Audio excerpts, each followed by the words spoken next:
Welcome back to the program, and many thanks for staying with us. This is still Good Morning Kenya. If you're just joining us, you're right in time for our second conversation this Tuesday morning. Our focus being on restoration and conservation of wetlands here in the country. Remember that this is actually an annual event that takes place every year on the 2nd of February. The whole idea and agenda of restoring, conserving, and also trying to understand the vital role that wetlands get to play for us as people, as well as the entire planet. And my guest this morning will be talking to us all about this, as well as tomorrow's event, which will be happening or taking place at Ondiri in Kikuyu area. My guest is Mr. Stephen Katua. He is the head of ecosystem management at NEMA. Thank you very much, sir, for making time this morning. Thank you very much, Doreen. All right, before I get to the whole idea of restoration, conservation, let's start from the basics. Like I mentioned earlier, this is actually an annual event, meaning it began from way back. But there's a history behind when it comes to restoration and conservation of wetlands as a whole. Talk to us about that. Thank you very much, Doreen, for inviting me to this very important meeting. Yeah. I think, as you have mentioned, tomorrow the global community is celebrating World Wetlands Day. This is commemorated in practically all the countries of the world, and the aim is to raise awareness on the value of wetland ecosystems among the public and among all the other stakeholders. Now, this is very critical because wetlands happen to be among the most important ecosystems we have in the country. Wetlands, as you can tell from the name, wet and lands, it means, or it implies areas that have a very close relationship between land and water. So it's a very broad range of ecosystems, and I just want to give you maybe some examples. Yes. We have our lakes. We have lakes, of course. You have Lake Baringo, Lake Naivasha, Lake Olbolosat, all those lakes, isn't it? We have our dams. We have our riverine wetlands linked with the rivers. We have our marshes. We have our swamps. And we even have wetland ecosystems in the coast, such as the deltas. For example, Tana Delta, the estuaries, like Sabaki Estuary. And we also have our coral reefs. And now a lot of people, maybe like in Nairobi and so on, when it comes to December, maybe the holiday period, you go to Mombasa. And some of you visit our coral reefs and visit what you call seagrass ecosystems and even the mangroves. So those are all wetland ecosystems. Of course, as a country, what I want to mention is that almost 80% of Kenya is arid or semi-arid. And that means wetlands are the only permanent source of water in these arid areas. And that means they're actually the source of livelihood or the actually sustain life in these areas that are actually arid. Our livestock, get their water from wetlands, what you call livestock watering. We get our water for domestic use. Our mothers and, people in the rural areas get their water from the wetlands. Our wildlife depend on wetlands for their sustenance. And that means it's very critical, I think, for us in government, but also for all the other stakeholders to come together to conserve these ecosystems and ensure that their resources are used wisely. Yeah. All right. Speaking of this arid and semi-arid areas, and also just mentioning a few examples like areas of Machakos and Taita Taveta counties, is lack of proper, perhaps, conservation of wetlands part of the reasons as to why most of these areas still remain dry, or there are various other factors that result to that? Maybe just to mention that, of course, you have so many factors that lead to reduction in water levels in these ecosystems. So, for example, if you look at the Athi River ecosystem, of course, which traverses Machakos and Taita Taveta County, among other counties, you find that in terms of reduction of water, there are actually various causes. One of them could be the issue of abstraction of water by our farmers. Of course, farmers need water to grow their crops and to sustain their animals. But I think at times you find that in some of these remote areas, that abstraction is not fully controlled. Of course, we have arms of government such as WRA and so on, which are doing a very good job in terms of that. But you find that some of these farms might fall outside of those of that regulation regime, and that ends up in over-abstraction of water. Okay. So that is one cause for reduction of water levels. Of course, we've also had quite a bit of deforestation. Yes. Because of course, you know that our mountains, our hills, are really the water catchment areas, and even some of the wetland ecosystems found upstream. And once you remove the trees and so on, then that also reduces the amount of water that ends up in the rivers. But of course, the government has done a lot of work, which is very commendable, in terms of partnering with the local community and other stakeholders in enhancing afforestation in order to restore some of these degraded areas. All right, when you talk about the importance or benefits of this wetlands area, of course you've mentioned source of water, and I'd want Kenyans to really understand why it becomes very important to conserve these areas. Aside from it being a source of water, perhaps you can also expound further how it being a source of water is, what other benefits or advantages are there when it comes to why we need to be protecting and conserving wetland areas? Okay, I think Doreen, as you've rightly pointed out, I think nationally, the most important value of wetland ecosystems is as sources of water, isn't it? During the wet seasons, and especially during the dry seasons, isn't it? When they're the only sources of water. But wetlands have many more functions. Again, I want to turn to our rural areas and mention that, of course, when it comes to issues such as livelihoods for the community, for example, in aspects such as food, you find our fish and other food sources actually come from these wetland ecosystems, isn't it? Yes. The crops that we grow, horticultural crops and so on, a lot of them are grown from these wetland ecosystems, or they are grown with water that is harvested from these wetland ecosystems. And that means in terms of food production, in terms of sustenance, that all comes from wetland ecosystems. Now, if you look at our traditional houses that we built all across the country, which are still prevalent, I think, in most parts of the country, you'll find that the walls are actually built with clay. You remember those huts? Yes, in the rural I think you've seen some of them, isn't it? That is clay, isn't it? The thatch is made of various types of grasses. And the poles actually come from either wetlands or forest ecosystems.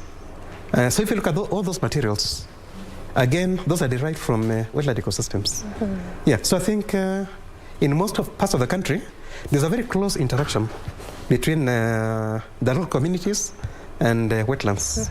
And without wetlands, as I mentioned, there's no sustenance, there's no livelihood, and there's no life. Okay. Yeah, now, of course, in terms of animals, we also have our wildlife. We have, our elephants, our lions, and so on, isn't it? You go to our parks and so on, isn't it? Where do these animals get their water from? It's wetlands, wetland ecosystems, isn't it? Yes. Right. Yeah, so that's really the source of life, I think, for ourselves and our animals. Okay, so then it clearly means that when you talk about conservation of wetlands, it's actually holistic. There's a lot to talk about aside from it just being a source of water. Yes. All right. Now let's come to your role as a department. I mean, clearly as the head of ecosystems at the at NEMA, yes, creation of awareness is important, and that is the first step we begin with. But what more are you doing when it comes to the conservation of these areas? Because just from what you've explained, there's a lot that we get to benefit from as a people from these areas, or what we call the wetlands. Just to mention that, of course, as NEMA, we are really the authority when it comes to management of the environment in the country. And of course, wetlands are part of the environment. Yes. So I think our role is basically coordinative to bring in various players, from our sister government agencies, what you call the lead agencies, from the parastatal organizations, from institutions of higher learning, you know, institutions of research, from our CBOs, NGOs, private sector, the local community, to bring all of them together to come up with or to agree on measures to conserve these kind of ecosystems. Now, our approach is twofold. We use what you call the carrot and stick approach. Of course, when it comes to the carrot approach, our principal focus is on creating and enhancing public awareness on the value of these ecosystems. So we do a lot of awareness creation. Then we even have a department in charge of awareness and education. And I think the aim is to promote awareness on the need to conserve the environment, of course, including wetland ecosystems. But of course, just to mention that, of course, as NEMA, we also have the carrot. We are formed and mandated to carry out activities by a very strong act of government. One of the strongest acts that we have in the country, which is called NEMA, 1999, and that's the environment law, isn't it? And the law itself has various prescriptions that it identifies various prescriptions to manage these wetland ecosystems. It also gives guidance on activities that should be carried out, around wetland ecosystems, and those that should be prohibited around these ecosystems. So, for example, when it comes to issues such as I mentioned about the livestock drinking water from our wetlands, our wildlife, water for domestic use, and so on. Of course, naturally, that's a permitted use. But of course, there has to be an element of control to ensure that these water sources are not depleted, isn't it? Yes. Issues such as what you call the wetland age horticulture, growing of crops around wetlands, and so on, isn't it? Again, that's a source of livelihood to the community. And again, it's permitted, of course, within certain limits. You can actually carry out that around wetlands, but just ensure that whatever you do does not end up affecting the functions of that wetland, isn't it? Yeah. And that is also sustainable, isn't it? But of course, we also have other activities. For example, when it comes to issues such as blockage of rivers, issues such as draining of these wetlands, issues such as introducing what you call alien species, plants that come from maybe other parts of the world or other parts of the country, introducing those over there in that wetland. And of course, that has a negative impact on the local plants in that wetland. Then that again has to be restricted, isn't it? Yeah. And that means for you to do that, then of course, as the authority, then we need to give you permission to carry out that, isn't it? Okay. So as I mentioned, wetlands are multisectoral resources, and it's up to us, both from the national government, of course, very critically our county governments and other stakeholders, to come up with these measures to conserve them. All right, and it obviously takes various stakeholders to ensure that that actually comes to play. Very true. All right, we talked about measures, and let's come to those regulations a bit. I know you've touched on it a bit when it comes to control here and there, but when it comes to these activities, just in basic, what is it that one can do and what is it that one cannot do in most of these wetland areas? Because the way we're having this conversation even off air is that you realize that some people they will say that I bought land in this area. I feel like I want to build in this area, but perhaps that is one of those wetland areas whereby it is not right. So when it comes to activities and basically what someone can do and what they can't do, what is it that they can and what is it they can't do in wetland areas? Now, in terms of what they can do and what they cannot do, what I want to mention is that, of course, again, as guided by the law, we have, first of all, what I'd advise is before, even if you have a piece of land, before you construct or do any development activity, I will advise that you come to us, come to NEMA, come to the other relevant arms of government. As I mentioned, we have WRA, Water Resources Authority. We have the county governments, and come and seek advice on what can be done in that land, especially if you have maybe something like a stream flowing through that land, isn't it? Or you have a swamp in your land, or maybe you have even a small lake in your land and so on, isn't it? So please, before you develop, come to us to advise you so you don't end up maybe running into any problems, with the regulatory authorities. So I think, as I mentioned, one of our roles is advisory, and I think we are there for the public. We are a public entity, And I think we are there to guide and assist the public when it comes to that. Now, what I want to mention is that, of course, our laws, our various laws, prescribe what you call setback limits from our various ecosystems. So whether it is rivers, whether it is lakes, whether it is the ocean, we have those setback limits. Now, setback limits are put in place basically for two purposes. The first purpose is to ensure that our public or our communities don't end up, for example, putting up structures, and then they end up losing out, from those developments. All of us are aware of what happened in our territorial lakes, Lake Naivasha, Lake Bogoria, Lake Baringo, Lake Nakuru, during the last 2 or 3 years. You're aware of the flooding that occurred, isn't it? And a lot of this flooding ended up destroying a lot of property, whether it was hotels, whether it was schools, whether it was private homes and so on. And the reason why these properties were destroyed is because they were too close to those ecosystems. So part of the reason why we put up these setback limits is just to assist our community or our public to protect their properties. That's the most important cause, isn't it? But of course, the other cause is just to ensure that these ecosystems are conserved and that they don't end up being degraded by these development activities. We have an interesting example of Lake Naivasha. Yes. Lake Naivasha, I find that when it flooded, a lot of the animals didn't have any habitat, isn't it? If you look at Lake Naivasha itself, you find there's a lot of vegetation around the lake. And then you have the hotels and so on, isn't it? But of course, once it flooded, then the hippos and other animals had a very small habitat to dwell in, isn't it? And those hippos ended up in people's homes and so on, isn't it? And that led to human-wildlife conflict. Yeah, so I think what I would really request members of the public is just to ensure that,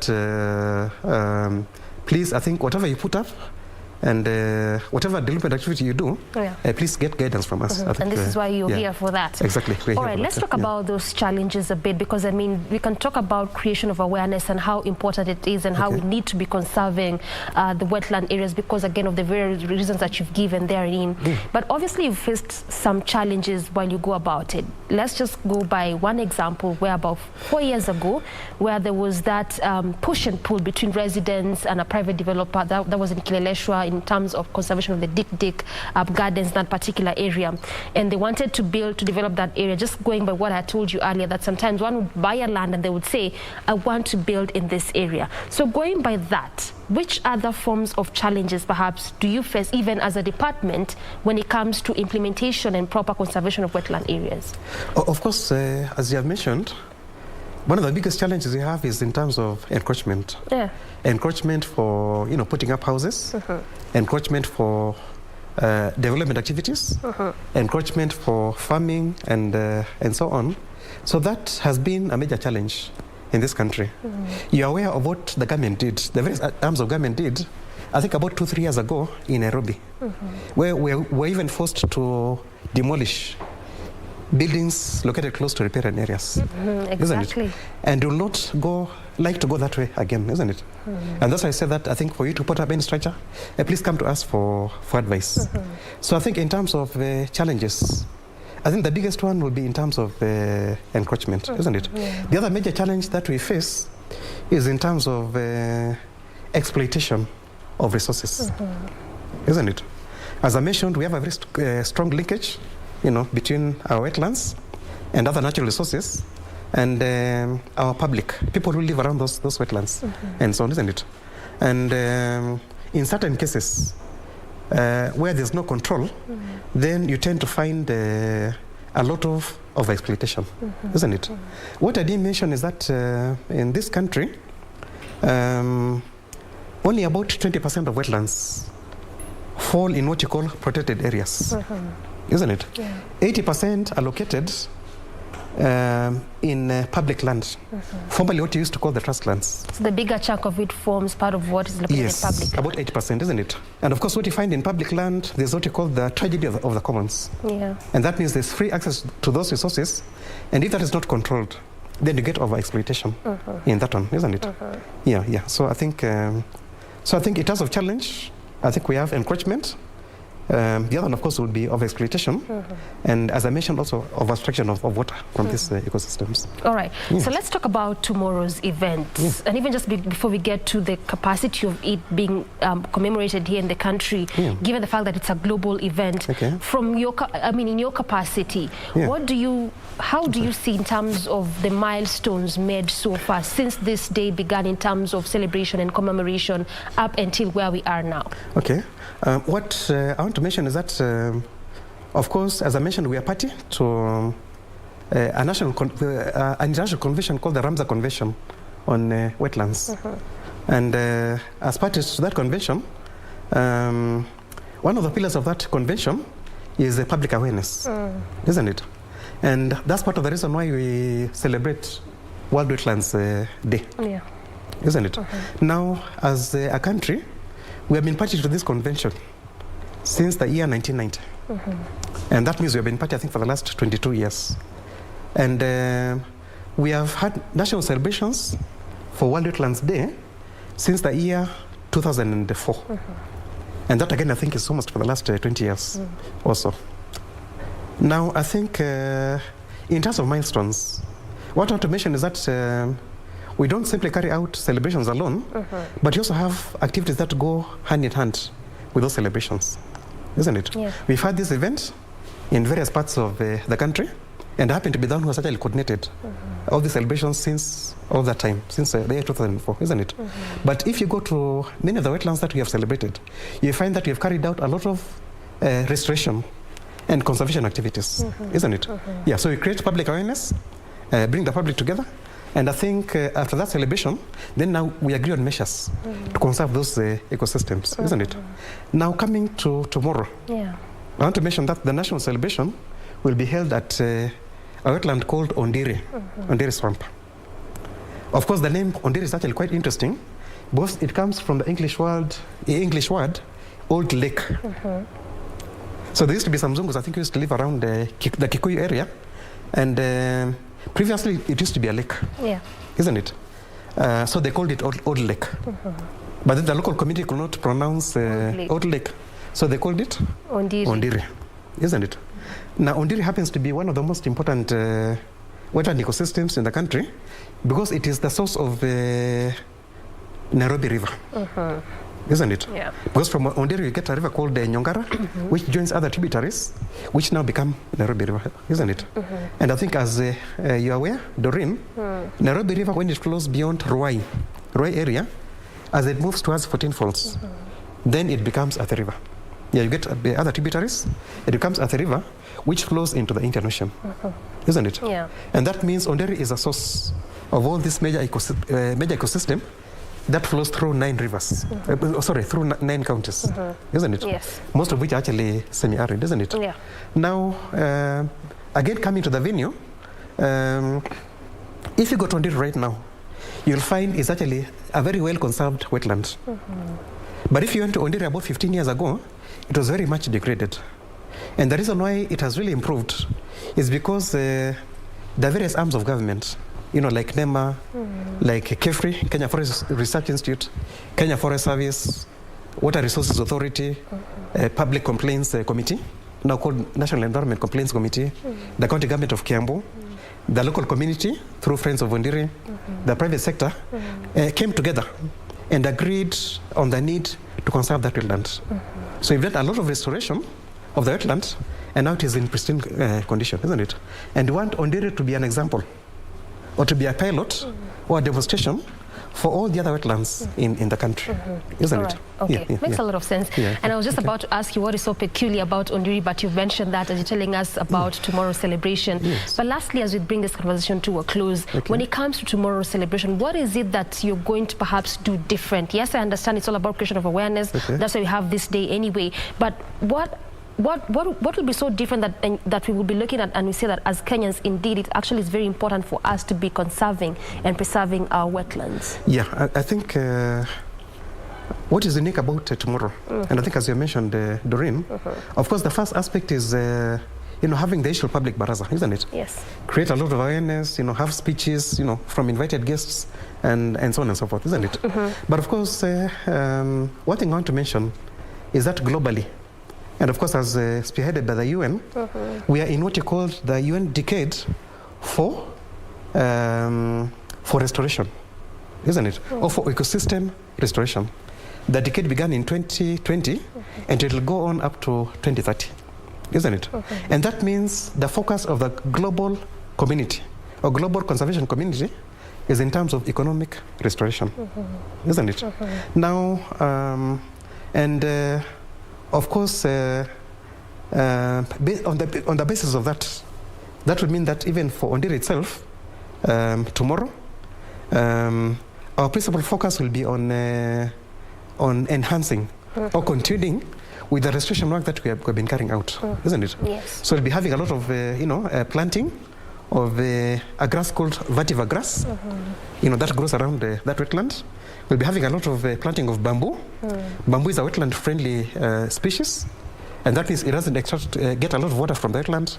Planting indigenous trees and so on, isn't it? Yes. And then also focusing on other aspects of restoration. But what I want to mention is that the national event will be in Ondiri, but we'll also be having events in other counties, in Tana River County, in Kisumu County, and other counties, isn't it? Yeah, just to enhance that public creation. So it will stretch further to various places. Yes, exactly. And tomorrow it will begin from 9 a.m. up until 2. After about 2 o'clock. Okay, good enough. That's a good place to end this this conversation this morning. All right, so I have been speaking to Mr. Stephen Katua. He is the head of ecosystem management at NEMA, and he has been talking to us about restoration and conservation of wetlands areas here in Kenya, whereby that event will be taking place tomorrow at Ondiri in Kikuyu from 9 a.m. up until 2 p.m. This is where we bring this conversation to a close, but Good Morning Kenya continues after this break. Stay with us. Thank you, Doreen.